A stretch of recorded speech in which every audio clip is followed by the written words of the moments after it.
Réforme de la SNCF. Certains, par exemple les Insoumis, disent on est contre et on sera aux côtés des cheminots. Et vous ? Oui, on sera aux côtés des cheminots, tout à fait.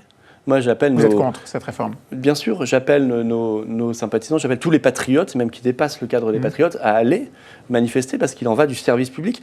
Moi, je suis pour la modernisation du service public. Je pense que la SNCF doit faire des efforts sur la communication, l'information, la vétusté, enfin, évidemment. Mais attention où on va avec ce genre de rapport. Moi, je ne voudrais pas un système, pour le coup, à la britannique, où ça n'a rien à voir avec le Brexit, mais c'était le passé, où on avait cassé le service public, il y a eu des problèmes d'insécurité, des accidents, des morts, mais les déficits systématiques, la dette de 46 milliards d'euros, mais tout ça n'a pas que d'importance. cette affaire va régler la dette de la SNCF. C'est une façon de remettre la SNCF dans le marché, avec des exigences de marché. D'abord, c'est philosophique. Le service public, ça n'est pas le marché. Ça peut l'être